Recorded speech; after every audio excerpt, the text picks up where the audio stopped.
How's it going, everybody? Welcome in to another episode of the Mavs Step Back Podcast. I'm your host, Dalton Trigg. You can find me on Twitter, as always, at Dalton_Trigg. You can find all of my Dallas Mavericks coverage at DallasBasketball.com. We've got a lot of stuff up there daily, pregame, postgame. If any kind of trade rumors or any other kind of news regarding the Mavs comes up, it's on DallasBasketball.com. So be sure to go over and check out all of our stuff over there. And be sure to like, rate, and subscribe on all your favorite podcast platforms. Hit that subscribe button on our YouTube channel that it's been crazy here the last 3-4 months. We've really caught on to the YouTube scene. As I continue my home renovation stuff, I'm going to eventually have an actual mini in-home studio. So I'm going to be able to improve the quality of some of these videos as we move forward here, which I know a lot of people are probably looking forward to. So that's something to look forward to in the near future as we get, I don't know how long that's going to take to completely finish, but it is coming. So just know that. The Mavs, they do not play until tomorrow night, Saturday night. They finish up their 4-game road trip against the Milwaukee Bucks, Giannis Antetokounmpo, Damian Lillard. And we just got word today from Mavs practice that Kyrie Irving is going to return from having a 1-game absence due to his foot being sore from that foot sprain he suffered earlier in the season. He missed 1 game. The Mavs won on the second night of a back-to-back against the Washington Wizards, but he will be back against the Bucks. So we are going to get Luka and Kyrie versus Damian Lillard and Giannis. And that is going to be a great Saturday night matchup in the NBA. Really looking forward to it. The Bucks, they have not been as good as what we're used to seeing from the Bucks. Their defense is really what's been, kind of surprising to me. They're one of the worst in the league. Now, they're not quite as bad as the Mavs have been defensively, but they're still down there in that bottom 10. And so far, the Bucks are just 7-4, which is not bad. But, you just kind of figured adding Damian Lillard, they would have been a little bit better at this point. But they've won 2 in a row. They seem to be, starting to get it together a little bit. They're 5-1 at home, so this is going to be a tough one for the Mavs. But the Mavs, they're 9-3.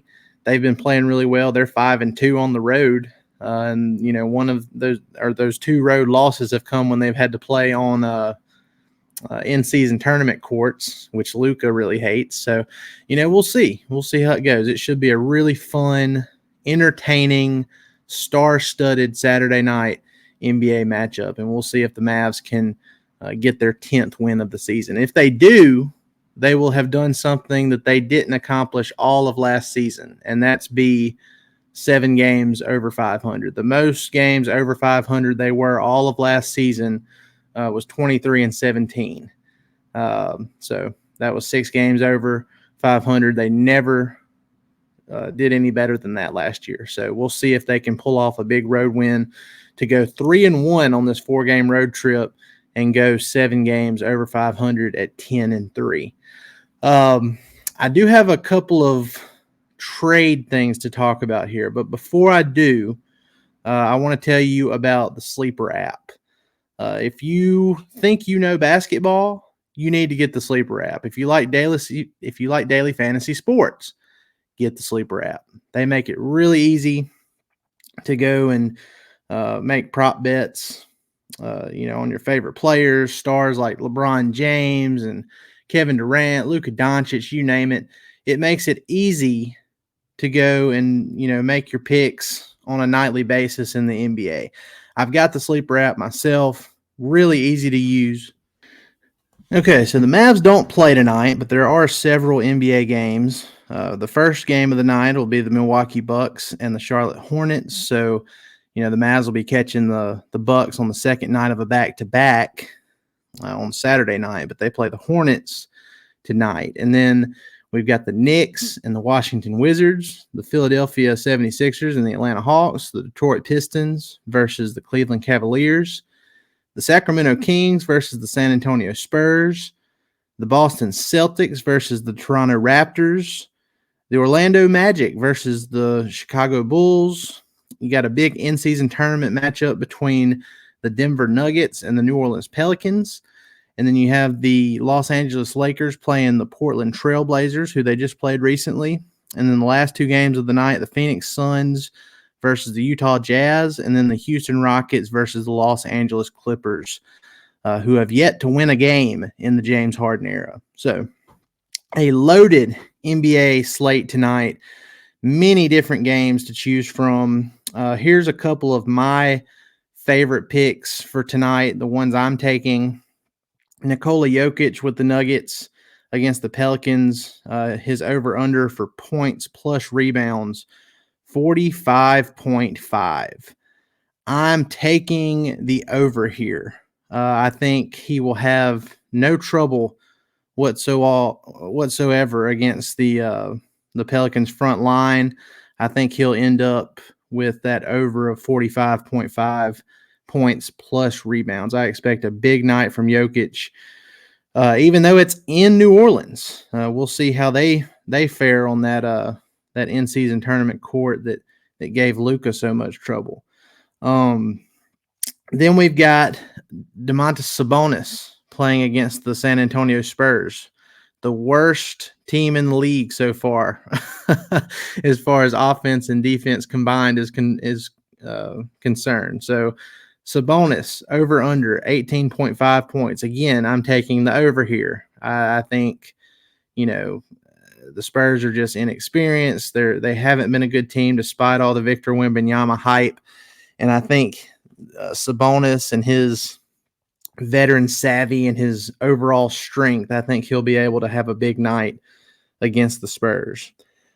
Kevin Durant versus the Utah Jazz, over under 1.5 3-pointers made. Again, I think this one's I think I'm going to take the over here. I think he's definitely, in my opinion, going to end up making a couple threes in this game against a Utah team that has some talent, but I don't think they have the horses to stop KD. So, and then the last one I've got for this one is Philadelphia at Atlanta, over under points plus assists for Joel Embiid, 38.5. I'm going to take the under here. I'm going to take the under for that. I think the assist numbers aren't going to be real high for Embiid. Now, if he goes off for 40, then it doesn't matter because, the over-under is 38.5 there. But I feel like it's going to be, just a general scoring night for Embiid. He'll score around his average of 32 points a game and then have a couple of assists thrown in there. But I don't expect him to hit the over on that for this one. So that's my picks for this night, this stacked NBA slate on Friday night in the NBA.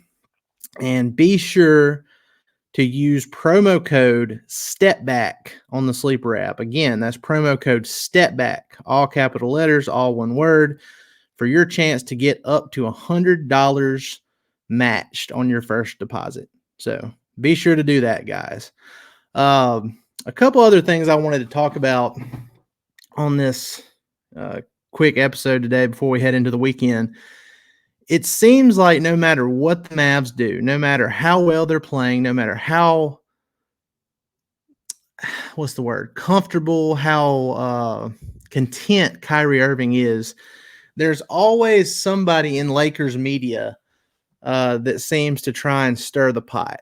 And, that was the case. I don't know if you guys saw it, but I wrote about it on DallasBasketball.com this morning. The Athletic had an article. It wasn't an article. One of the Athletic guys, Jovan Buha, I think that's how you say his name. I'm not 100% sure, but he went on a show and he said that he wouldn't be shocked. He expects the Kyrie to the Lakers trade rumors to pop up again at some point during the season. Now, he did say that he didn't expect it to happen unless the Mavs start struggling.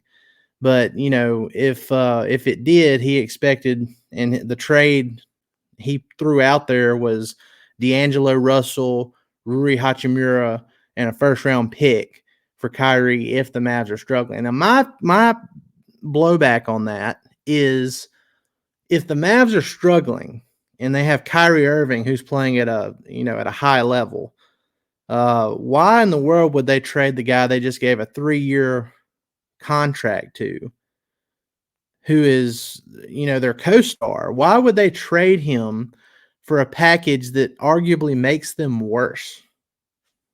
I mean, Hachimura, he'd be a pretty decent fit with the Mavs roster, but D'Angelo Russell isn't going to do anything there. I mean, especially on the contract he signed with the Lakers over the summer. So I mean, it just doesn't make sense. It just seems like, and I'm not saying that the athletic guy has, a hidden agenda for LeBron specifically, but it just feels like to me, when this stuff comes up, that everybody with Lakers media is trying anything possible they can do to will LeBron help for nothing. Like, LeBron's playing at a high level yet again at age 38, putting up incredible numbers at 38 years old, unprecedented stuff from LeBron. Like, he's been amazing. There's nothing much else you can say about it. And yet the Lakers are 6-6. They're average. They're mid. Anthony Davis is inconsistent per usual. That's just his thing. I mean, sometimes he looks like a defensive player of the year candidate. Other times it looks like, he's a backup center, not capable of doing much for you. So it is what it is. LeBron is still the best player on that team. I know they made the Western Conference Finals last season, but I said this before the season started. I feel like that Lakers team peaked. I feel like they peaked, and I felt like they weren't going to be as good this year. And so far, that has been the case. So, the Mavs, they're not going to go out there and try and help the Lakers. I mean, people can bring up this stuff and bring up the Kyrie stuff all they want to, but I am still of the opinion that if LeBron wants to play with Kyrie, it makes more sense for him to do so in Dallas. I mean, people might not. I know there's some Mavs fans that every time I bring this up, they blow back on the idea because of how they feel about LeBron personally. But I feel like if he's willing to take a back seat, and it's a good time in his career to do so, because he's still putting up big numbers, but he's not really capable of being the number one guy on a contending team anymore, in my opinion. So if he wants to play with Kyrie, it makes more sense to do so in Dallas with Kyrie and Luka Doncic on the same team. That's what makes the most sense. And whether that's this season through a trade with mainly salary filler, because, I mean, the Mavs aren't going to bend over backwards to bring in LeBron if they're playing well and they're winning games. So, I mean, they're not going to trade away valuable assets to bring in a 38-year-old guy to play with Luka and Kyrie. But, if they were able to do it for salary filler and maybe a pick or something, I could see that possibly being a, trade deadline scenario to kind of push the Mavs over the top as far as being a title contender this season. But they're not going to be in a rush to do that. And then James, LeBron, he could be a free agent this next summer. So there's really no need for the Mavs to press for it. I'm just saying, when you look at both situations, the Lakers and the Mavs, every time the Kyrie Irving stuff comes up, I'm just thinking, man, this is so stupid, because it makes so much more sense for LeBron to join Kyrie in Dallas than it does in LA if they want to win, another title together.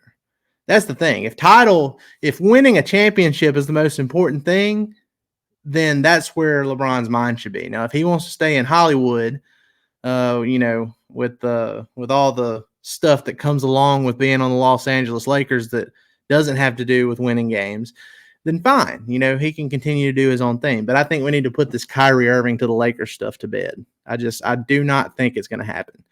And it annoys me every time I see it come up. But one other trade situation that I think we should really keep an eye on as we get closer to the end of this year, which will roll over into next year. And, the February trade deadline is the Toronto Raptors. I really think the Mavs could benefit from making a call and, just seeing how that situation is going, because they don't necessarily have all the assets needed that, could get them a Pascal Siakam or a OG Anunoby, but both of those guys could be hitting the unrestricted free agency market this next summer. So the Raptors are going to have to do something soon. And, especially, I could see Siakam probably being a little bit more realistic because he's older. But honestly, I feel like OG Anunoby would be the better fit for the Mavs. Either one of them would be a great fit, but I think Anunoby would be, the seamless fit, because you could plug him in there at the starting three and still have Grant Williams at the four, and, everything would run real smoothly. Now, Siakam, he's more of a four, so I don't know what you would do there. Do you move Grant Williams to the three and then put Siakam at the four? I don't know. That's a little bit – it could still work, but it's just not as seamless, as it would be if they had Anunoby. And then if you do that and you have a starting lineup of Luka, Kyrie, Anunoby or Siakam, Grant Williams, and Derek Lively, that's a championship contender. So that's something I'm looking forward to. The trade rumors getting started. All of if anything comes up, it will be on DallasBasketball.com. We post every blade of grass that moves over there. We keep up with it all. So if you want to stay informed with, all the, not just the game coverage, but also, trade rumors around the league and stuff of that nature, stay tuned to DallasBasketball.com. But guys, I'm looking forward to that Mavs-Bucks game tomorrow night. Hopefully the Mavs can get their 10th win of the season. It would be great if they can do it. So I think it's going to be a fun game, and we will see how Luka and Kyrie fare against Damian Lillard and Giannis. Y'all, I appreciate it. Be sure to go like, rate, and subscribe on all your favorite podcast platforms. Hit that subscribe button on our YouTube channel. Give us a bunch of likes, comments, all that good stuff. And we really appreciate it, y'all. Y'all have a great rest of your day. Have a great weekend, and we will see you next week.